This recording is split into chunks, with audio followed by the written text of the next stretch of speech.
we're starting to become more aware that medicine has its place, but for like your general stuff, like unless you have like a severe injury or you need surgery or something like that, that you are the best practitioner. We just don't listen to ourselves. Hey, your stomach hurts. Hey, I have low energy. You can start to listen to yourself and kind of tweak what your body needs. Hey, you know what? I am beat down. I'm going to still work out, but I'm going to do more of like a mobility workout rather than do some hit training on the treadmill. You start to listen to yourself, and that is where I think we're going with modern day health and medicine is to teach the people that you're your own practitioner.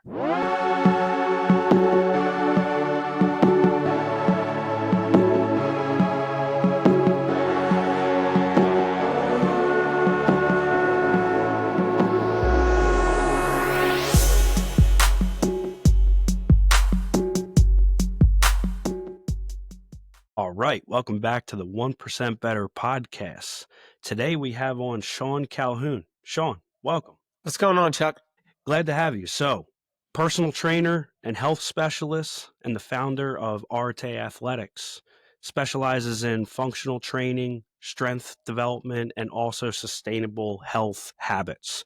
You also have a background in coaching and personal training and helping clients really build resistance through movement, nutrition, and mindset. Your mission is to make fitness accessible and effective for busy professionals, I being one of them, looking to optimize their health. That is my homework, but in your own words, how would you describe yourself? Yeah, so I mean, you hit it pretty on the head, man. So I own a fitness studio called Arete Athletics. We do group training led by a coach or personal training. So essentially, everything that we do, you're getting hands-on, coaching, right? It's not just one of those spaces where you just come in and work out willy-nilly whenever you want, doing whatever you want. So it's always with a coach, which I love, and it's community-based. So what I've found through years of coaching folks is one of the best ways to get buy-in and one of the best ways to get results is to engulf yourself into a community, right? Kind of like, the saying, right? You're the sum of your 5 best friends, or, they've said that phrase a bunch of different ways, whether it be your salary or whatever. I look at that with results with your health as well. Like if you're trying to do this all by yourself, it's kind of hard. But if you're surrounded by like-minded individuals who are all on the same path, it makes it, less resistant. So that's what the studio does. And yes, I'm a coach. I do still personal train there. I still run a couple of the group sessions. And I'm, getting a little bit more knowledge on my coaching ability. So we'll talk about that in a little bit. But yeah, happy to be here, man. Really, with the personal trainer side of things, where did that start, and what kind of sparked you into that interest? I asked that question. It is broad, but at the same time, I always find that people have a certain or a different catalyst that gets them into that world. So I'm curious, what was the one for you? Yeah. So growing up, I am the youngest of 3 boys, and I played sports my whole life. So if you can name it, I probably played it.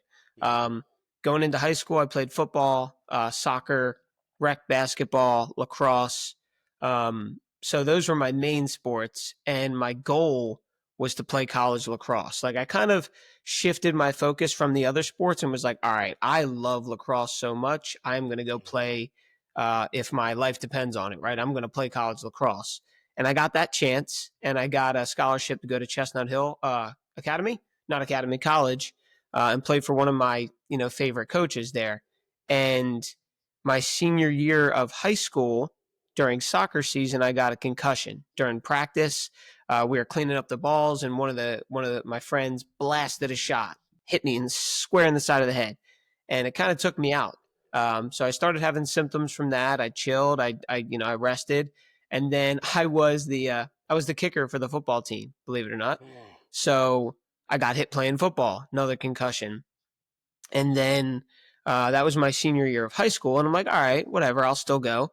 And training camp for lacrosse, freshman year of college, I was going through the motions and I was feeling the effects of like doing sprints. Like, I'd get dizzy, I'd see stars. I'm like, what the heck? Like, what's this all about? And I did get hit again in preseason pretty hard, and led me to another concussion. So I was like, man, like, I had to sit down and talk to myself and say, is this really worth it? Right? Is my health worth it? Because believe it or not, I did a paper um, in high school on CTE, like in football Mm, players, and I knew like the effects that these concussions were having.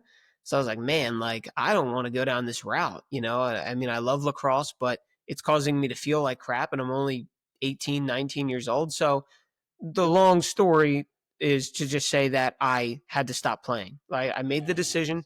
I quit playing sports, and I stopped playing lacrosse. But after I healed, I said, you know what? I got to do something with my body. So I started hitting the gym myself. I was like, I'm going to be competitive with myself rather than mm. on the field.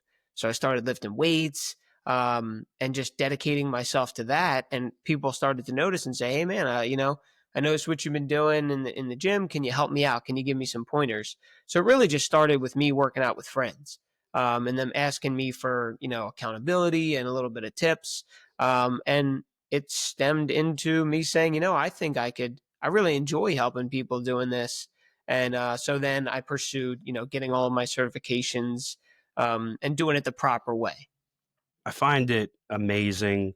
One, from a setback that you turned it into a positive and created a, pretty much your passion out of it, realizing something that put you back from doing stuff that you loved, but found that, you know what, I found something that I love even more with helping people and holding them accountable. And it's an awesome thing to be a part of with people that do want that type of accountability. Mhm. I'm in a completely different world currently, but it is something that people want out of others. Like, help me stay accountable, and doing that is a great approach to just business and even a lifestyle. Going over to Arte Athletics, what is really the philosophy that you brought into that business, um, from your experience, and how does it differ from other fitness programs out there, that you've kind of just been aware of? Yeah. So overall, I mean, the name itself, Arte, is a Greek word that means to pursue your full potential. Mm, Um, and our slogan is training for life, right? And so those two things combined kind of embody what I want to present to people in when it comes to like health and fitness. mm, Um, since I was younger, when I say younger, I mean like high school, college. I really got into personal development, reading all the books, Think and Grow Rich, all that stuff, and I mm, realized, wow, like if your mindset is on growth and thinking positive, and you know like your name 1% better, like if you can focus on getting 1% better every day, that is going to lead you to like exponential results, like compounded over time. big So that time. was the thought behind that. And then training for life is it's twofold, right? We don't have really people who are D1 athletes or looking to go to the Olympics, right? These are Mm, regular people, right? That just want to live their life a little bit better. So I say you're training for life because when you're doing squats and things, that's training you to get a pop out of the cabinet, right? Properly and not right. hurt your back. So that's life. And training for life in the sense that you're doing it until we die. That's the Mm, whole 1% better, pursuing your full potential, because the reality is you're never going to get there. You're never going to fully get to your full potential. So if we have the mindset of, hey, this whole health thing, me getting better, is going to happen until I am 6 feet under, well, then that's a different perspective. So we like to tell people that off the get go, like this isn't a quick fix. This is you yeah. changing your mindset and lifestyle for good. Yeah, it's such a great point, and also a philosophy just behind it, because we're in this instant gratification world right now where everybody wants that quick fix, and doing, hey, what can I do right now that's going to make me look different tomorrow or a week from now, or the wedding I got to be in a month, where it needs to be more of a lifestyle. Enjoy the journey. You're never going to peak. It is something that you are just on a constant quest to Mhm. be on and just become a better version of yourself every day that passes, whether you have setbacks or not. And I'm very curious from a gym perspective and speaking to your clients and people that you work with, how do you approach training for long-term health versus short-term results? So it's kind of like a mixture of both the way I approach that, right? I believe in setting big goals that Mm, scare you and get you uncomfortable, but also breaking them up into tangible steps that you feel confident in doing, right? right. So if someone came in and said, "Hey, realistically, I want to lose 100 pounds," well, that's a great goal. You know, if you need to lose that weight to be at a healthy spot in your life, you should want that. But if Mhm. your goal is always 100 pounds, 100 pounds, 100 pounds, and you haven't made the scale move that much, you get defeated and Mm, frustrated. So in my mind, you only can do something when you have the full 100% belief that you can do it, mm, right? So if you asked me, "Hey, Sean, you know, go jog around the block without stopping." I've done that so many times. Yeah, 100% belief I can do that. But losing 100 pounds, that's a little bit harder, right? I've never done that before. That's difficult. So if the North Star is lose 100 pounds, but I can take your focus off that number and I can put it on the habits that you're going to do over a day to day basis and stack mhm. some wins, then what that does is build confidence in the person so that they take back control and it's not worrying about the number. So I hope that answers your question of like Definitely. I'm focusing more on who you're becoming and the habits that you're instilling in a day-to-day practice rather than that huge goal. We see it at the beginning of every single year.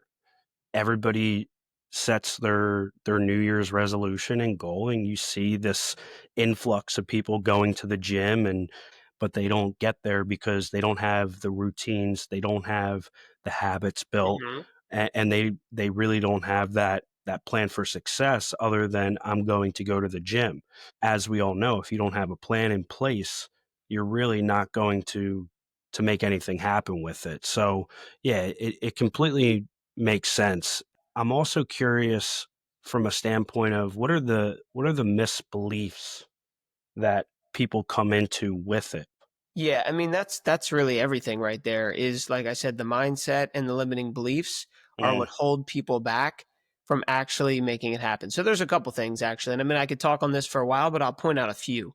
right. Um One is that their point of reference is I must make progress by this time or else I'm a failure. Mm, Whereas my mindset towards health is how can I continuously get a little bit more healthy and lock in these habits literally until I die? I'm mm, never going to fail. I'm always going to be healthy if that's my mindset. yep. The people who stop their New Year's resolutions are like, hey, by April, by March, I'll be ripped and this is going to be cool, right? No, it doesn't happen like that. It can, but it takes a very serious person and the right mindset. And that's not what we're looking for. And then the misbelief that I think is that people have this assumption that it's more complex than it really is. We want things to be challenging. We want there to be some secret recipe or pill or diet plan or workout plan. And then if I finally figure out this complex plan, I'll do it, right? I'll lose the Right. weight and it'll be so cool. And then like when I talk to people and I explain like how simple it is, the basics, like I am a master at the basics of Mm, health. And then you can expand upon that. But if you get the basics down, you're going to succeed.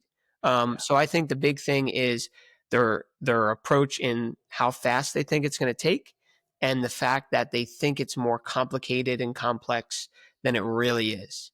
There was this video, probably it's close to 10 years old at this point, of Conor McGregor driving in a car.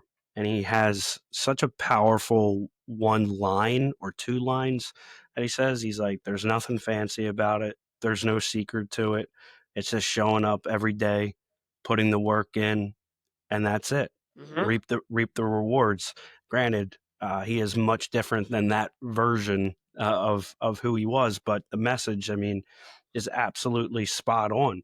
You think of it more long term than just the short term of like, oh, I'm trying to get my body to look a certain way. That's kind of almost like a bipartisan that you're going to get Yeah. regardless. Yeah, no, you hit it right on the nail. It's superficial, and that's a like a downstream effect of thinking about fitness in a different way. So if your thought is, "Ooh, how's my stomach look?" or "How do these clothes look?" or "What's the number on the scale?"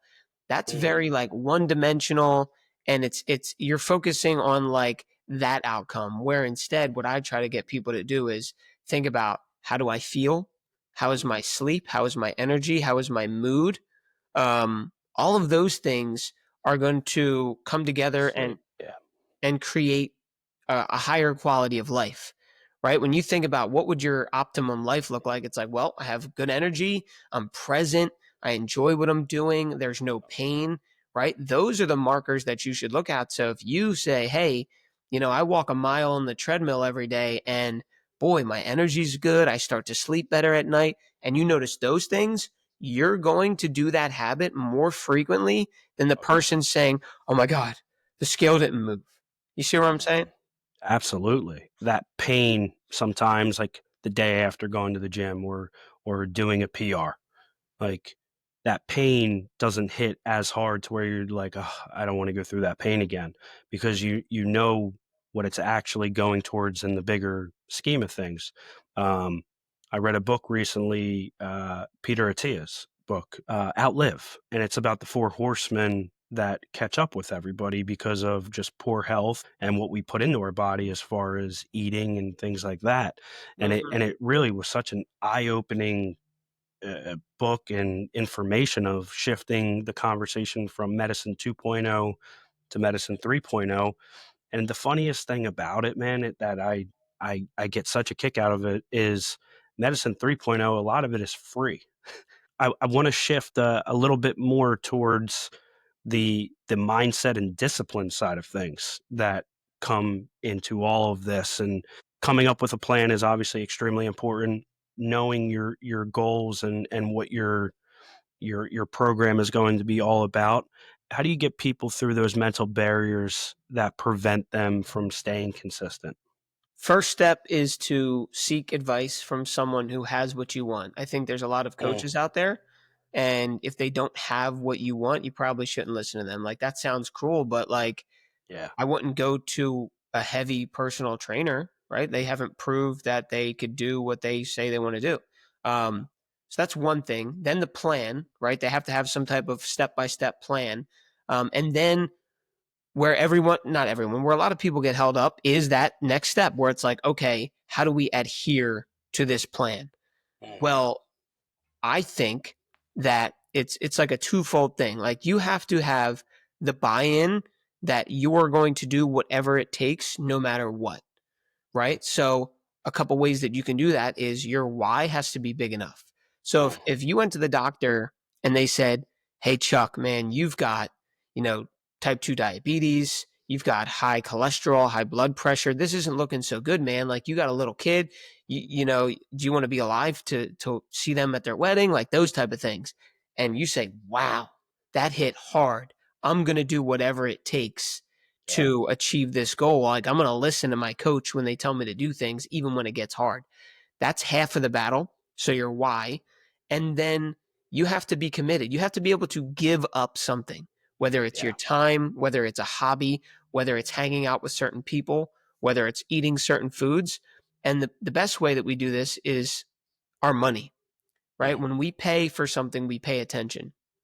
So Mhm. number one, it's like, all right, my doctor said, hey, health isn't looking too good, or you've been looking in the mirror for years and you hate the way you look.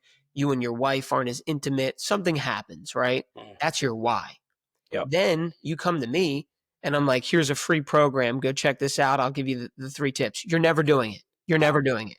But if I told you, Chuck, this is $5,000, and your wife isn't looking at you the same, your doctor's telling you all that stuff, it happens, right? So I think we need to uh, separate the fact that all the information's out there, but the transformation happens at the transaction. So when Mm, you put your money where your mouth is, you'll then take action. Because yeah. guess what? I tell all this stuff on social media for free. You could go on my page, you could go on Yeah. YouTube. All of it's out there. But as Mm. soon as you pay someone some money, the more you pay, the better results you're going to get. And that's the truth.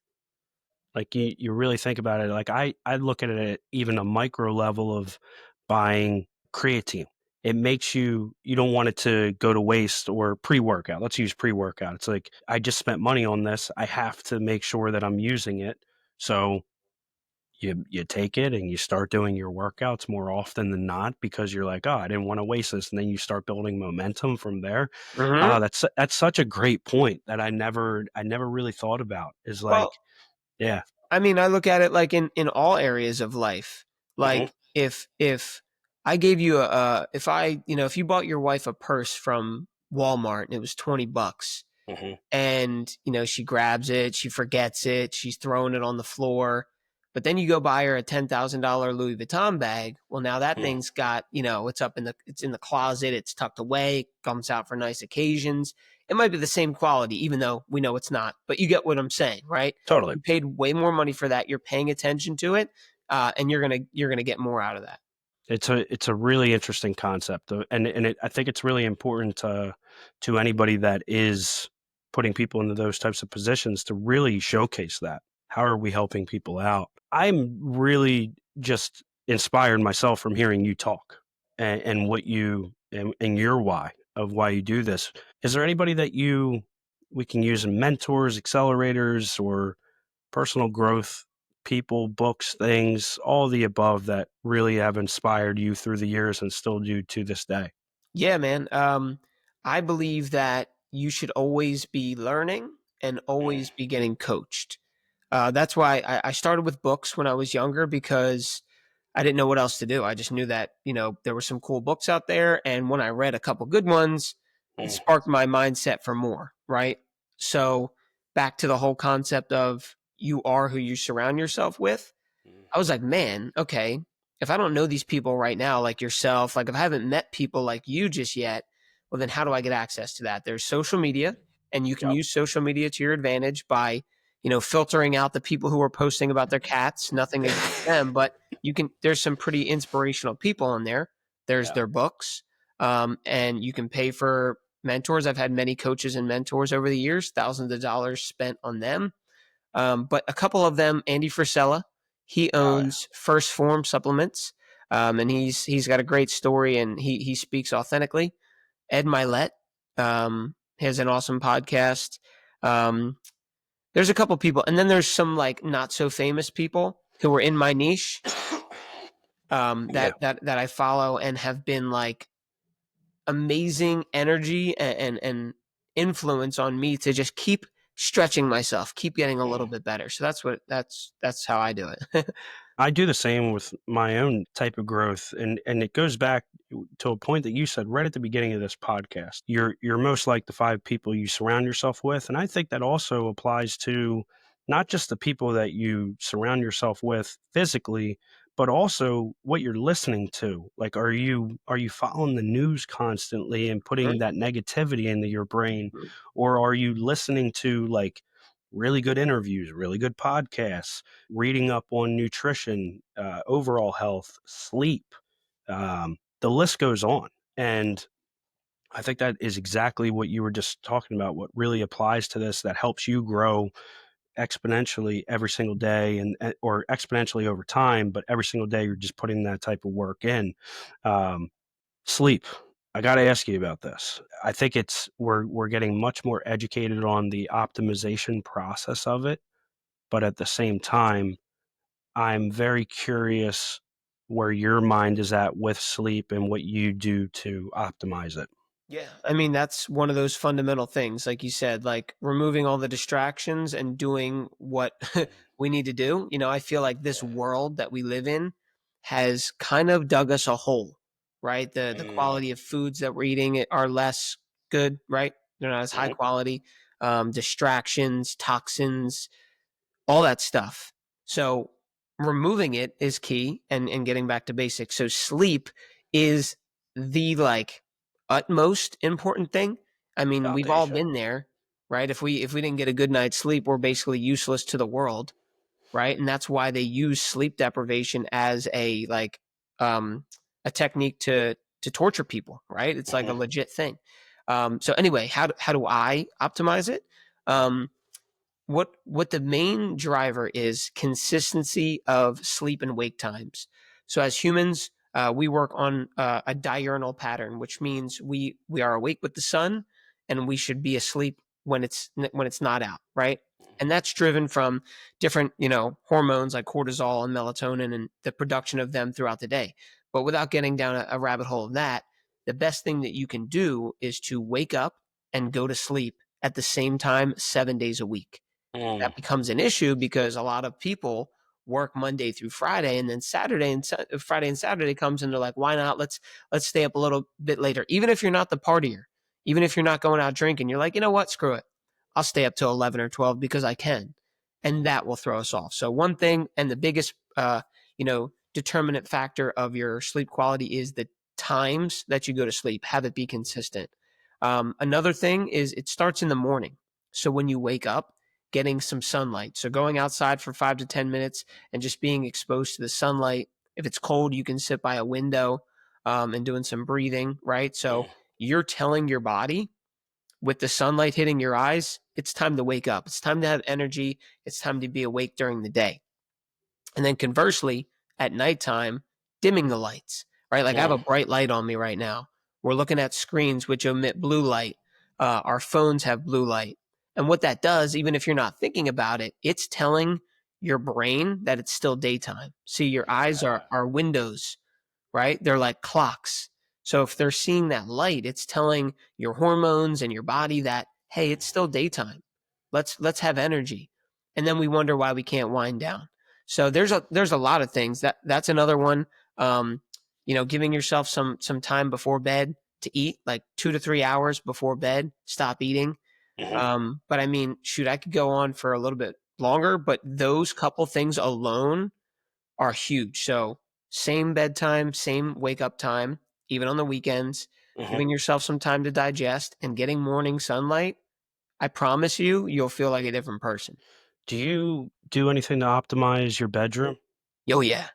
Yeah. So I mean the bedroom is your sanctuary, Mhm. right? So think about it like the only things that should be happening there are sleep and sex. Like that's it.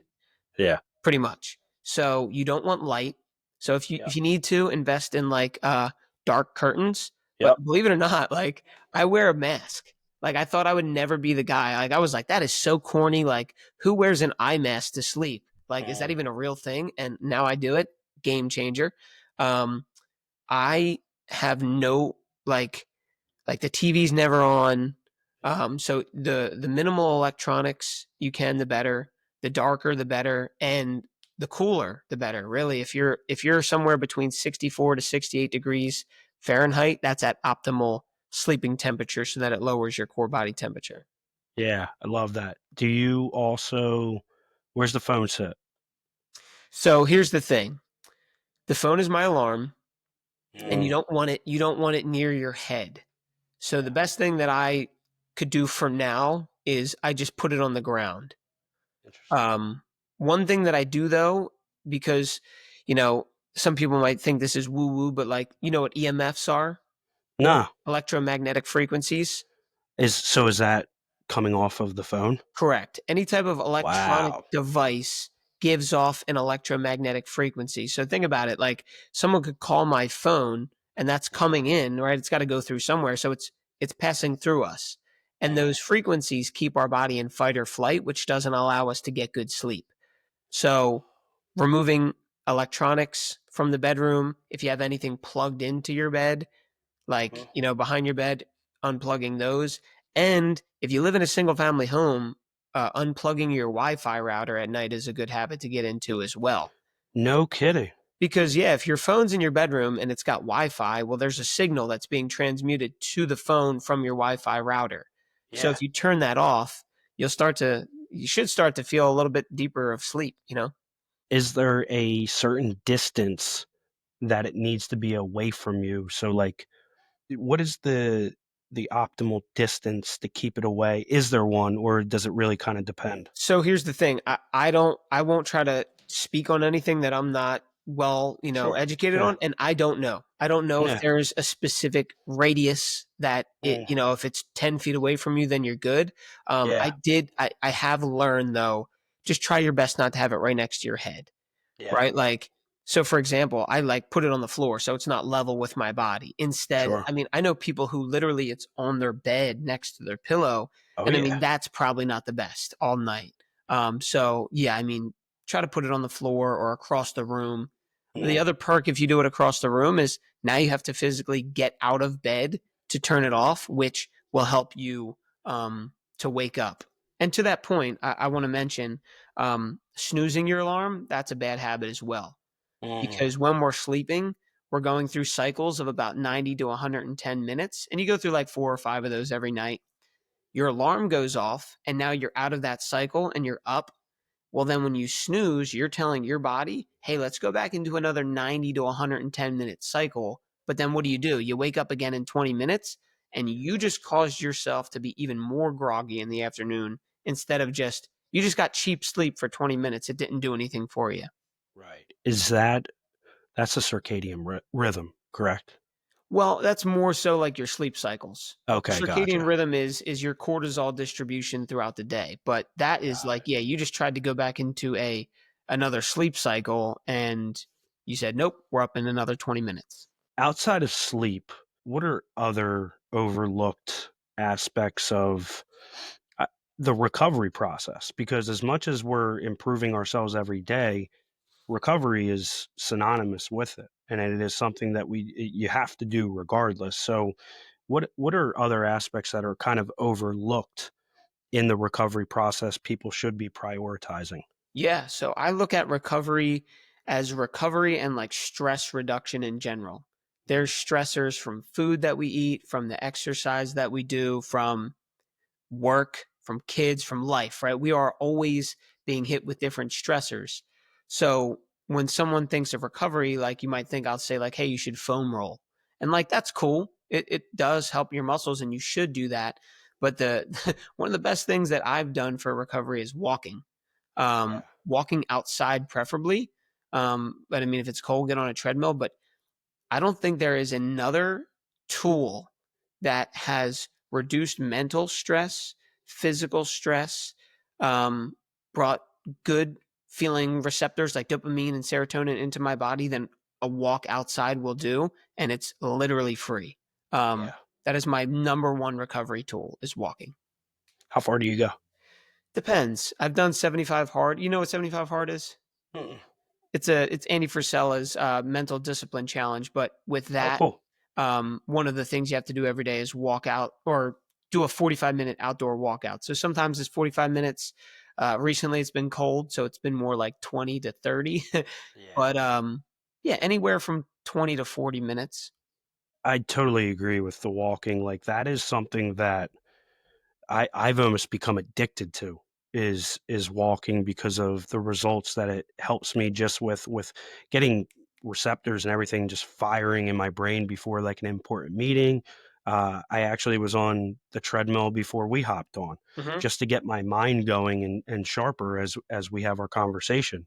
And Yeah. it is so powerful because you think like if you were to rank like, hey, what's going to help me feel better? You would think like running or cycling or rowing, things like that. And people tend to think walking is the ugly step sibling that that isn't as powerful as those other ones, where walking is just as powerful, if not more, because it puts less stress on your body as well and Right. gets you similar results. And that's my point, right? So like exercise is catabolic. It breaks your body down, right? It breaks your Mm, muscle tissues down. It beats you up essentially.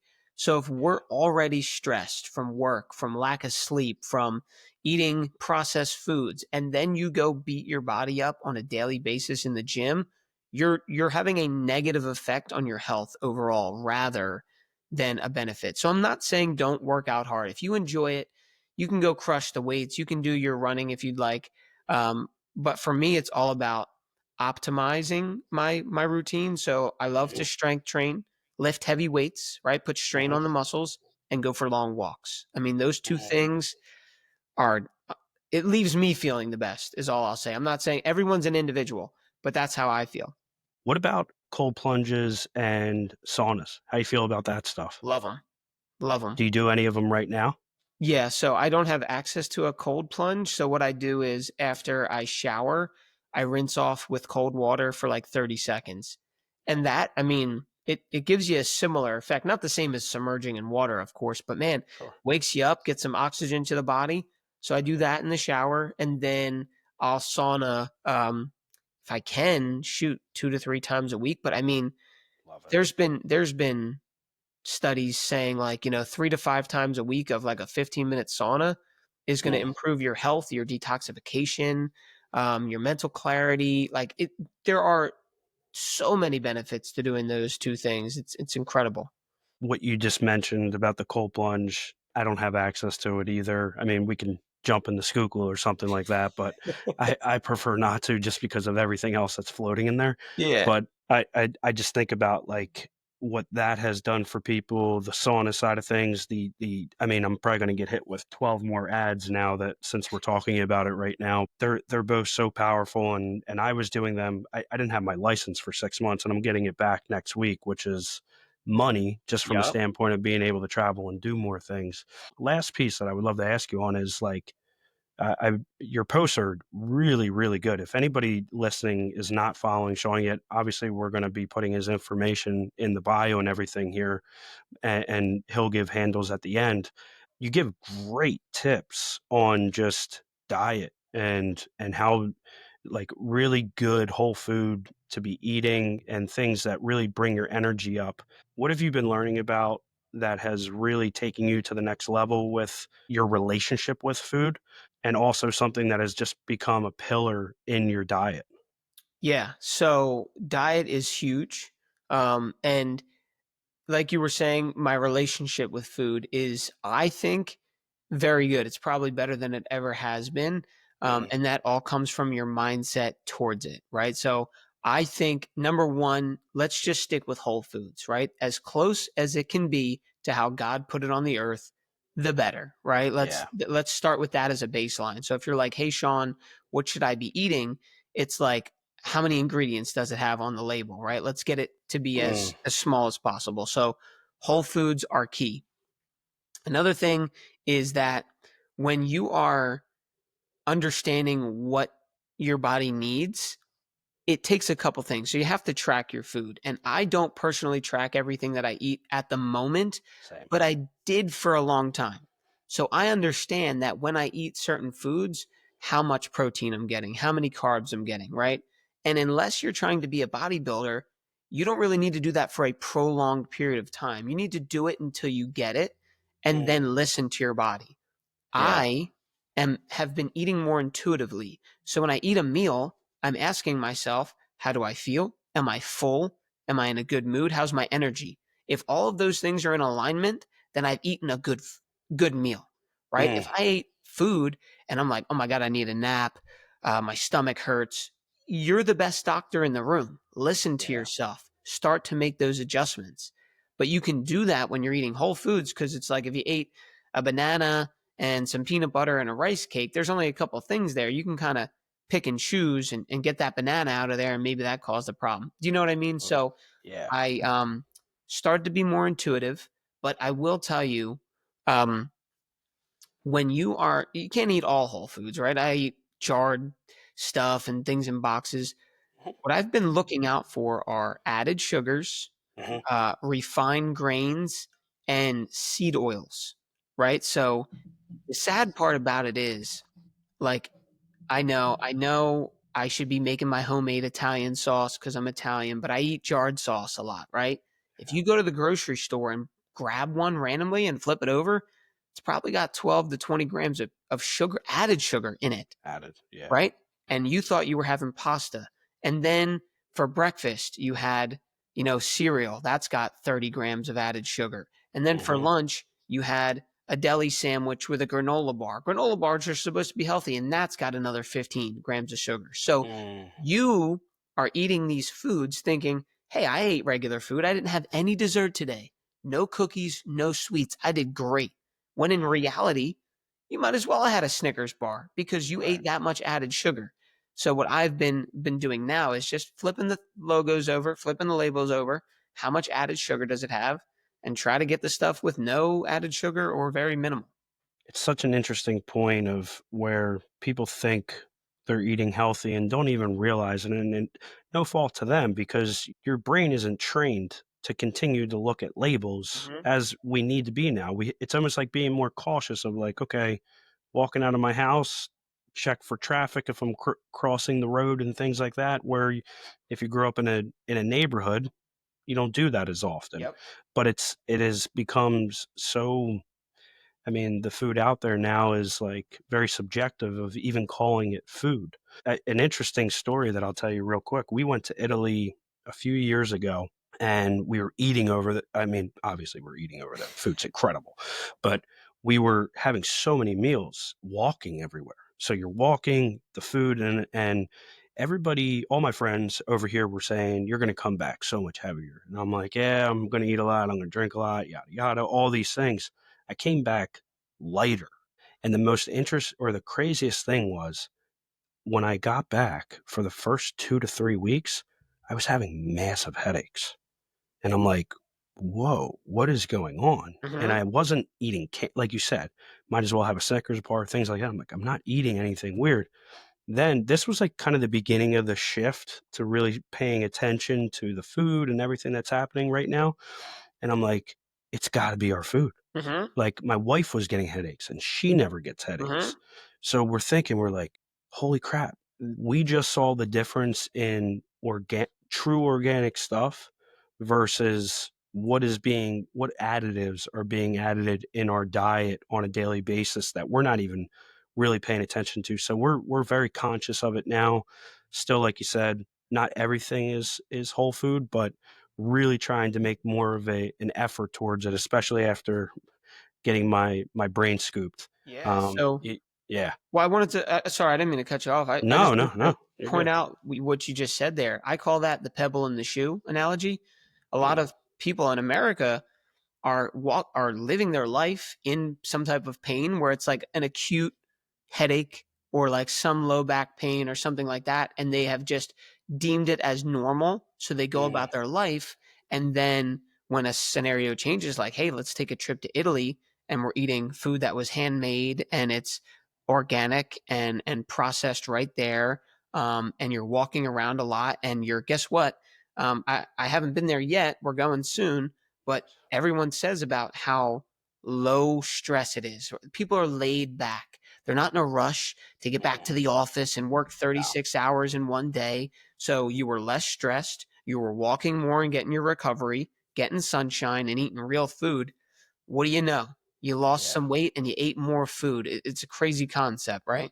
And it's amazing with both of our descent being from Italy and with like you see the old Italian grandmothers and even their society as a whole. It's very much an older demographic. And it's because of all the things that you just mentioned. And they all go into the longevity of your health and how long you do actually stay healthy through it. So man, I could talk to you for this on Same. hours on end. Same. And I think we've really only scratched the surface on what we're talking about. But one more question that I am very curious about is what is next for you? What are future plans? What's 2025 look like in a short term, but also long term, Sean, if he's looking at like the next 5 years, 10 years? Yeah, so that's a great question, actually. I've been training people for upwards of 6 years now, and for whatever reason, it's been a lot of women. So you have conversations with them, and they pour their heart into their health, right? They are Mhm. frustrated that the needle hasn't been moving. They are tired, all these symptoms, right? They're feeling like crap. And, we've been told to exercise more and eat less. And we know that that's not the answer now. But as a trainer, I felt limited. It's like, I have these women coming and putting their trust in me to help them.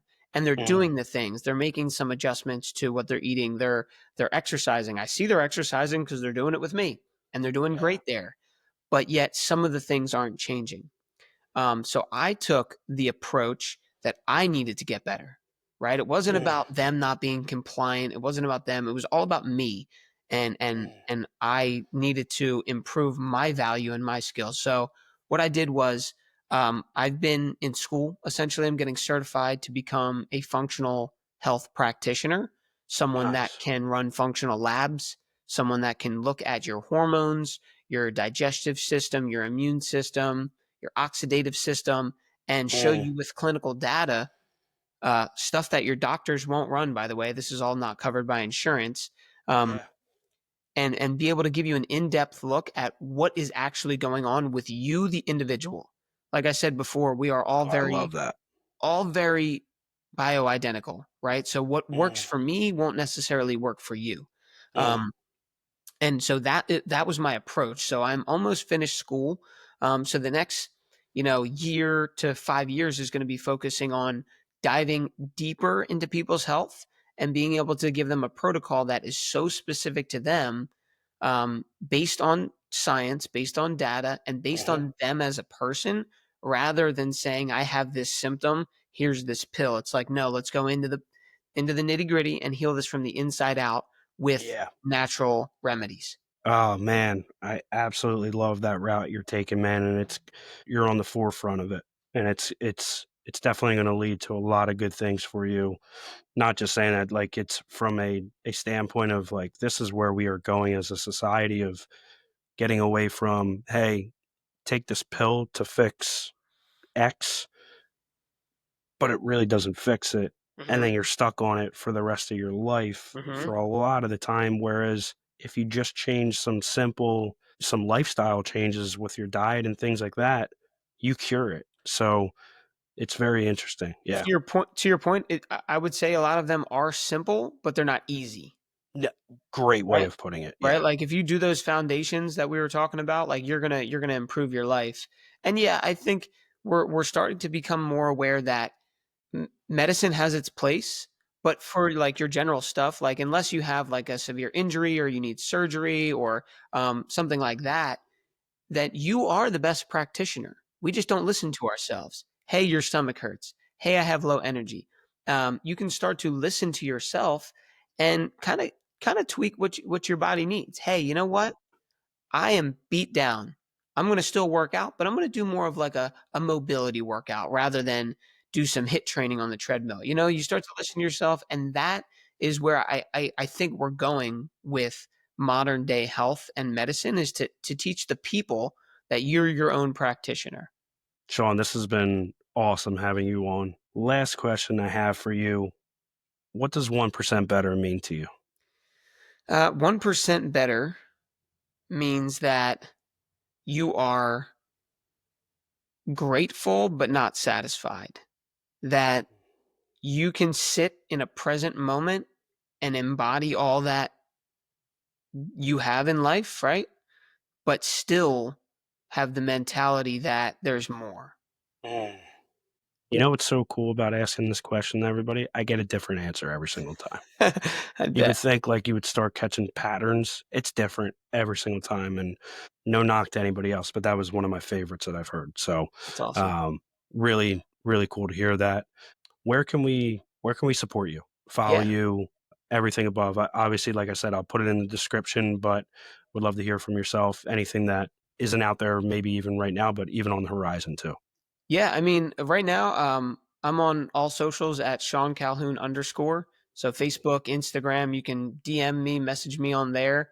If you're in me and Chuck's local area, you can stop in and see me at Arete Athletics. Our studio is right there on Main Street. So if you want to meet in person, but yeah, social media, Instagram, Sean Calhoun _. Amazing. Sean, thanks again so much for coming on. You're the man. This episode was great, and definitely got to do it again soon. Absolutely, man. Whenever you want. All right, everybody. This is another episode of 1% Better. Take care and have a great rest of your day.